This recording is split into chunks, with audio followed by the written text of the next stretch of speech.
Let's take a look at this multiple choice question from farhatlectures.com. A client's AR population is 4.5 million. Okay, fair enough. Tolerable misstatement is reduced from 180 to 90,000. What happened to this sample size if we're using MUS, monetary unit sampling? Well, the first thing you can do is, if you are on Farhat Lectures on the website, you could ask the AI to explain to you what's MUS sample size, and maybe it will also tell you the relationship between tolerable misstatement and MUS, assuming you need a refresher. You're looking at this question, but you kind of forgot about it. That's the first thing you can do. Or you could just go in and try to hit the answers. So what happened here is our tolerable misstatement, it used to be 180. We want to tolerate 180. Now we can half it. We can tolerate 90,000. So what's going to happen to N, to the sample size, as a result of this? Simply put, do you know the relationship between the tolerable misstatement and the sample size? That's it. Well, first, it's unchanged. No, there's going to be a change. Well, let's see. It went from 180 to 90. Answer A is doubles. Sample size doubles. This is an easy one. And the reason I put the numbers like this to kind of to trick you to think, yes, it doubles. Or it's halved. Okay, I should have also put halved or double. I should have double halved rather than it changed. Now, it doesn't have to do that. It doesn't double, it doesn't halve.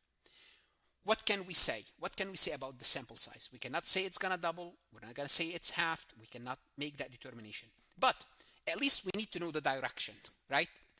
Would the sample size increase or would the sample size decrease? So that's the question, really. Here's what's going to happen.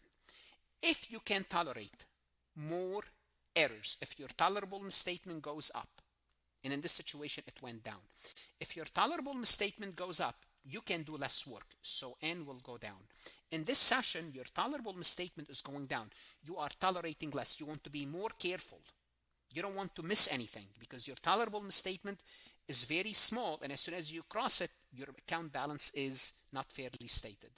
If that's the case, if my tolerable misstatement goes down, the relationship between TM and N, if my tolerable misstatement goes down, I have to select more. It's a negative relationship.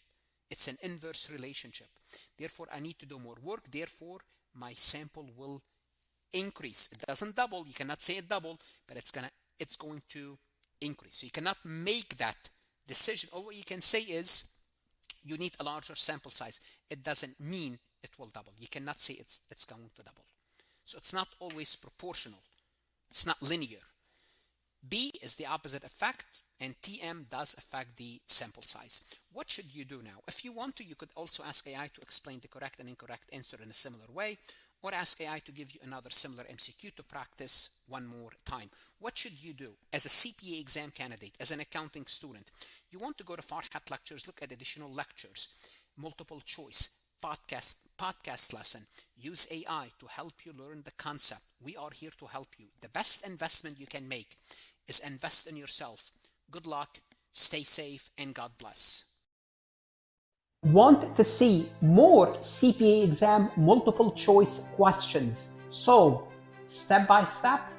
At farhatlectures.com, you will get hundreds of video solved MCQs step by step, including previously released AI CPA questions, previously released AI CPA simulation, in-depth lectures and resources to prepare for the CPA exam, AI tools that's going to help you study smarter, not harder, CPA exam podcast lessons where you can learn on the go.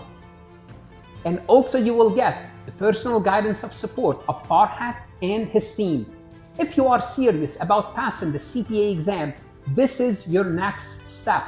Visit the website farhatlectures.com, start your free trial, and I hope to see you on the website.